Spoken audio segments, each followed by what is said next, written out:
अश्वत्थामा महाभारत का एक ऐसा योद्धा जो आज भी जिंदा है। यह कहानी है एक ऐसे शख्स की जो भगवान श्री कृष्ण के श्राप के कारण आज भी मध्य प्रदेश के जंगलों में भटक रहा है। यह कहानी है एक ऐसे योद्धा की जिसने अपने जीवन में 3 बड़ी भूलें की। तो आइए जानते हैं महाभारत के सबसे बदनसीब योद्धा अश्वत्थामा के बारे में। महाभारत के सबसे प्रसिद्ध गुरु द्रोणाचार्य थे। उन्हें परशुराम से हर प्रकार की अस्त्र विद्या सीखने को मिली। गुरु द्रोण और उनकी पत्नी कर्पी एक ऐसा पुत्र चाहते थे जो भगवान शंकर की तरह बलशाली हो। इसके लिए उन्होंने भगवान महादेव की कठोर तपस्या की, जिसके बाद उनके घर एक पुत्र का जन्म हुआ जो 11 रुद्रों में से एक था। यह भगवान शिव का ही अंशावतार था। द्रोण के घर जब बालक ने जन्म लिया तो उसके रोने की आवाज एक अश्व के समान थी, इसलिए द्रोण ने उस बालक का नाम अश्वत्थामा रखा। जन्म से ही अश्वत्थामा के माथे पर एक दिव्य मणि थी। कहते हैं उस मणि को धारण करने वाला हमेशा ही भय मुक्त रहता था। कोई भी रोग या पीड़ा उसे नहीं हो सकती थी। संसार का शक्ति से शक्तिशाली अस्त्र भी मणि धारण करने वाले इंसान को छू भी नहीं सकता था। अश्वत्थामा जब छोटा बच्चा था तब गुरु द्रोण बहुत गरीब थे। अश्वत्थामा की माता अश्वत्थामा को दूध की जगह चावल का पानी पिलाया करती थी, क्योंकि गुरु द्रोण के पास दूध खरीदने जितना धन नहीं था और कोई भी गाय उनके पास नहीं थी। अश्वत्थामा उस चावल के पानी को दूध समझकर पी जाता था। जब गुरु द्रोण को इस बात का पता चला तो उन्हें बहुत दुख हुआ और उस दुख में वो अपने मित्र द्रुपद के यहाँ जाते हैं, परंतु वहाँ राजा द्रुपद गुरु द्रोण को अपमानित करके कहते हैं, हे द्रोण, यदि तुम्हें गाय या धन चाहिए तो भिक्षुक ब्राह्मण बनकर मांग लो। मित्रता के नाते कुछ मांग कर तुम एक राजा का अपमान कर रहे हो, क्योंकि मित्रता तो बराबर वालों में होती है। तब गुरु द्रोण ने द्रुपद से बदला लेने का मन बना लिया।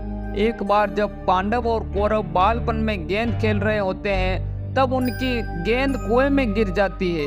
तभी वहां से गुरु द्रोण गुजर रहे होते हैं तो वो राजकुमार से पूछते हैं, क्या हुआ, कोई बालक कुएं में गिर गया है क्या? तभी ज्येष्ठ पांडव कहते हैं, गुरुदेव, हमारी गेंद कुएं में गिर गई है। तब गुरु द्रोण कुएं में सरकंडे फेंकते हैं और वो सरकंडे एक दूसरे से जुड़ जाते हैं और गेंद बाहर आ जाती है। जब यह बात अर्जुन गंगापुत्र भीष्म को बताते हैं तो गंगापुत्र गुरु द्रोण से मिलने आते हैं और उन्हें पांडवों व कौरवों के गुरु बना देते हैं। पांडवों और कौरवों के साथ अश्वत्थामा भी गुरु द्रोण के साथ अस्त्र विद्या सीखने लगता है। वही गुरुकुल में अश्वत्थामा दुर्योधन का अच्छा मित्र बन जाता है। दुर्योधन हमेशा पांडवों से बहुत ज्यादा ईर्ष्या और घृणा करता था। वह इसलिए बलवान योद्धाओं को अपना मित्र बनाना चाहता था। धीरे धीरे दुर्योधन और अश्वत्थामा की मित्रता और गहरी होती चली गई और पांडवों के प्रति नफरत। कहते हैं जब गुरु द्रोण की शिक्षा पूरी हो जाती है तब वह अपने शिष्यों से गुरु दक्षिणा मांगता। तब गुरु द्रोण पहले कौरवों को कहते हैं कि तुम जाओ और द्रुपद को बंदी बनाकर ले आओ, किंतु उस युद्ध में कौरवों की हार होती है और वो युद्ध से भाग जाते हैं। उसके बाद पांडव युद्ध के लिए जाते हैं और द्रुपद को बंदी बनाकर गुरु द्रोण के समक्ष प्रस्तुत करते हैं। तब गुरु द्रोण द्रुपद से वचन अनुसार आधा राज्य लेकर उसे क्षमा कर देते हैं। कहते हैं युवावस्था में आने पर जब युधिष्ठिर को युवराज बना दिया गया तो दुर्योधन ने उन्हें लाक्षागृह भिजवा कर मारने की कोशिश की, परंतु पांडव बच निकले। पांडवों की अनुपस्थिति में धृतराष्ट्र ने दुर्योधन को युवराज बना दिया, परंतु जब पांडवों ने वापिस आकर अपना राज्य वापिस मांगा तो उन्हें राज्य के नाम पर खंडर रूपी खांडव वन दिया गया। धृतराष्ट्र के अनुरोध पर गृह युद्ध के संकट से बचने के लिए युधिष्ठिर ने यह प्रस्ताव भी स्वीकार कर लिया। पांडवों ने श्री कृष्ण की सहायता से इंद्र की अमरावतीपुरी जितनी भव्य नगरी इंद्रप्रस्थ का निर्माण किया। पांडवों ने विश्व विजय करके प्रचुर मात्रा में रत्न एवं धन एकत्रित किया और राजसूय यज्ञ किया। दुर्योधन पांडवों की उन्नति देख नहीं पाया और शकुनी के सहयोग से द्यूत में छल से युधिष्ठिर से उसका सारा राज्य जीत लिया और कुरु राज्यसभा में द्रौपदी को निर्वस्त्र करने का प्रयास कर उसे अपमानित किया। संभवतः इसी दिन महाभारत युद्ध के बीच पड़ गए थे। अंततः पुनः द्यूत में हारकर पांडवों को 12 वर्षों का अज्ञातवास और 1 वर्ष का अज्ञातवास स्वीकार करना पड़ा। परंतु जब यह शर्त पूरी करने पर भी कौरवों ने पांडवों को उनका राज्य देने से मना कर दिया तो पांडवों को युद्ध करने के लिए बाधित होना पड़ा, परंतु श्री कृष्ण ने युद्ध रोकने का हर संभव प्रयास करने का सुझाव दिया। तब श्री कृष्ण पांडवों की तरफ से कुरुराज सभा में शांति दूत बनकर गए और वहां श्री कृष्ण ने दुर्योधन से पांडवों को केवल 5 गांव देकर युद्ध टालने का प्रस्ताव रखा।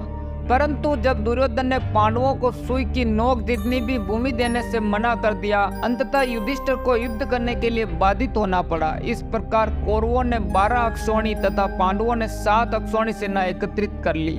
युद्ध की तैयारियां पूर्ण करने के बाद कौरव और पांडव दोनों दल कुरुक्षेत्र पहुंचे, जहां यह भयंकर युद्ध लड़ा गया था। महाभारत युद्ध के समय गुरु द्रोणाचार्य जी ने हस्तिनापुर राज्य के प्रति निष्ठा होने के कारण कौरवों का साथ देना उचित समझा। अश्वत्थामा भी अपने पिता की तरह शस्त्र व शस्त्र विद्या में निपुण था। महाभारत के युद्ध में उन्होंने सक्रिय भाग लिया था। महाभारत युद्ध में ये कौरव पक्ष के एक सेनापति थे। उन्होंने घटोत्कच पुत्र अंजन पर्वा का वध किया। उसके अतिरिक्त द्रुपद कुमार शत्रुंजय बालाग्नि राजा श्रुताऊ का भी वध किया। उन्होंने कुंती भुज के 10 पुत्रों का वध किया था। पिता पुत्र की जोड़ी ने महाभारत युद्ध में पांडव सेना को तितर बितर कर दिया था।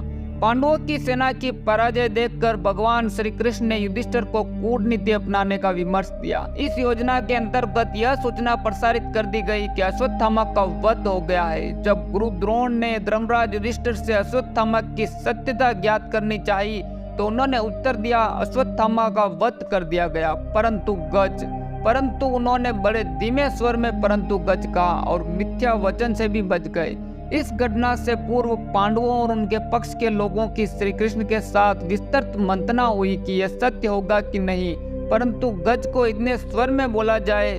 श्री कृष्ण ने उसी समय शंखनाद किया, जिसके शोर से गुरु द्रोण अंतिम शब्द सुन ही नहीं पाए। अपने प्रिय पुत्र की मृत्यु का समाचार सुनकर गुरु द्रोण ने अपने शस्त्र त्याग दिए और युद्ध भूमि में नेत्र बंद कर शोक संतप्त अवस्था में विराजित हो गए। गुरु द्रोणाचार्य जी को निशस्त्र देखकर द्रौपदी के भ्राता धृष्टद्युम्न ने खड़ग से उनका मस्तक धड़ से अलग कर दिया। गुरु द्रोण की निर्मम वध के पश्चात पांडवों की विजय होने लगी। इस प्रकार महाभारत युद्ध में अर्जुन के तोड़ीरों एवं भीमसेन की गदा से कौरवों का नाश हो गया। दुष्ट और अभिमानी दुर्योधन की जंगा भी भीमसेन ने मल्ल युद्ध में खंडित कर दी थी।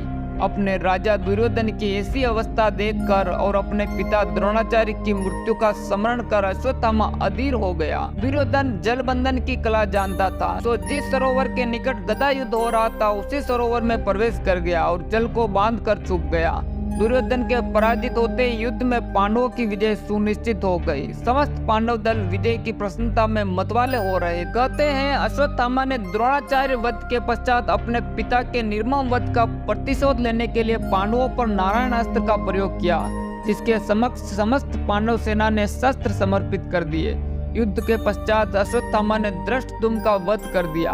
अश्वत्थामा ने अभिमन्यु की विधवा उत्तरा के कोख में पल रहे उनके पुत्र परीक्षित पर ब्रह्मशिर अस्त्र का प्रयोग किया, जो ब्रह्मास्त्र का ही एक परीक्षित जटिल एवं संशोधित रूप है। एक बार अश्वत्थामा छुपकर वह पांडवों के शिविर में पहुंचा और नियमों के विरुद्ध घोर काल रात्रि में कृपाचार्य तथा कृतवर्मा की सहायता से पांडवों के शेष वीर महारथियों का वध कर डाला। केवल यही नहीं, उसने पांडवों और द्रौपदी के सभी 5 पुत्रों का भी वध कर दिया था।